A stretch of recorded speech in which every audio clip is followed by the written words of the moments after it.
Yes, tubaye ikaze kuri Mr Today TV.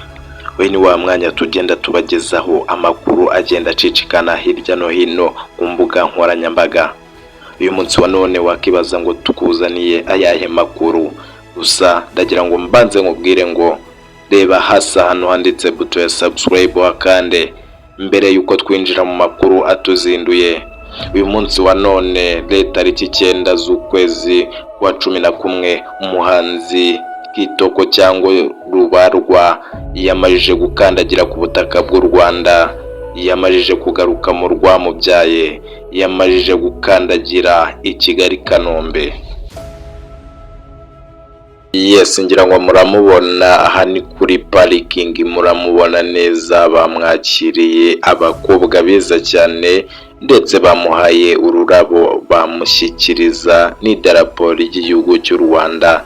Ngira ngo muragenda mubireba neza muri aya mashusho, ni ibintu byari byiza, ni ibintu byari bikeye cyane.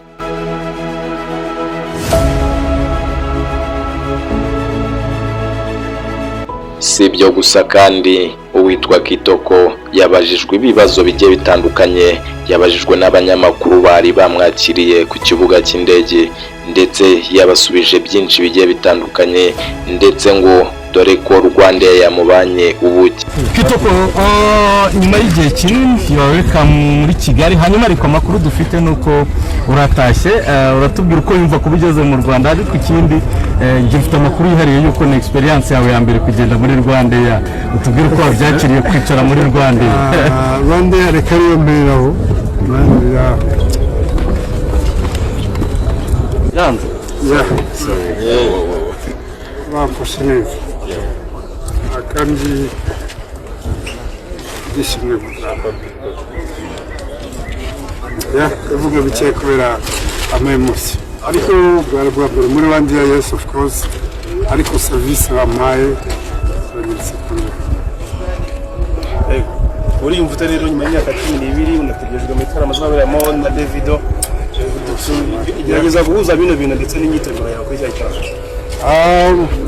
Urwo rugendo ni ibintu byinshi, kasi nagize amahirwe wumva hazamo n'iyo contract ntihagera, nditeguye, nzi ko abantu benshi batamperuka nk'uko nanjye bimeze, zaba ari byiza.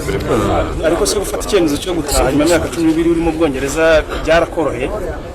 Ntabwo bigoye, buri cyemezo kigoye n'icyo kuvaho wari usanzwe uri cyangwa wakuriye, ariko icyo kujyaho ijambo gutaha ni ijambo ryoroshye.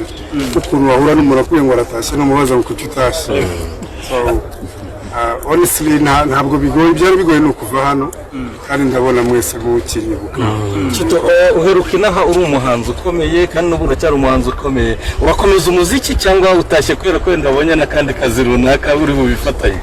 Akazi ko honestly muziki ntabwo nawureka ngo bishoboke. Na hariya narindi byari bigoye gukora, ariko still narwanaga kugira ngo abantu banyumve.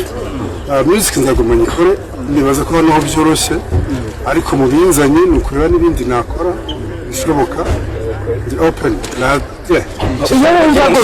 Wagiye gushaka ubumenyi, ariko nabone abantu bakwibaza mu byo wakora harimo ibijyanye no kwaka akazi cyangwa kuba rwiyemezamirimo. The free ahari inyungu kurusha ahandi niho nakwerekera. Ahari iyo wumvaga u Rwanda wumvaga ari cyo ukumbuye cyane kurusha ibindi? Abantu, umuziki, kuririmba, ndirimba imbaga nyinshi, n'utuntu duto twinshi. Mu kanya bampaye amazi, ntabwo mvuga izina, bampaye amazi mpita nibuka ibintu byinshi. Urumva mpita mbona ko hari ibyo nkumbuye mwe ntanazi. Icyo kwakunda kumva kaye karirimbo ko mu Rwanda. Indirimbo mu Rwanda ni nyinshi, ni nyinshi, ngiye kuvuga imwe, numva indirimbo nyinshi. Kitara ari kwibaza ati aho wenda Kitoko naje no gutegura ubukwe. Tunapanga na Mungu anapanga, niko nabyo biri muri gahunda. Mu binzanye birimo ariko bibaye umugisha se. Umugeni ari mu Rwanda ntabwo nziza.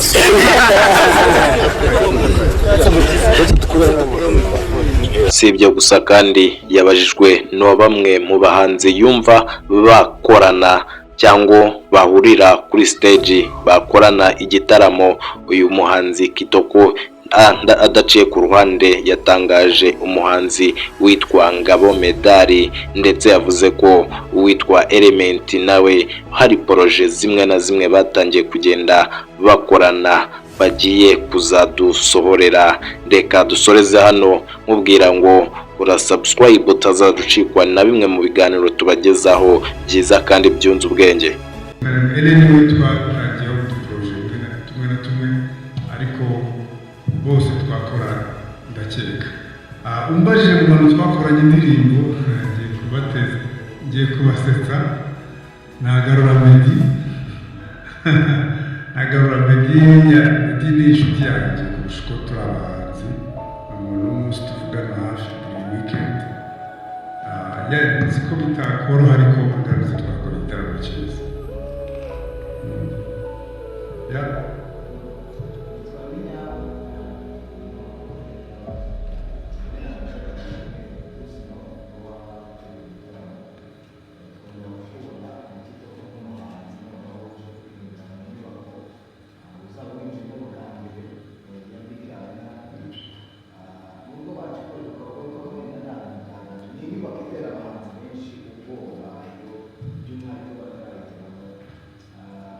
Vivo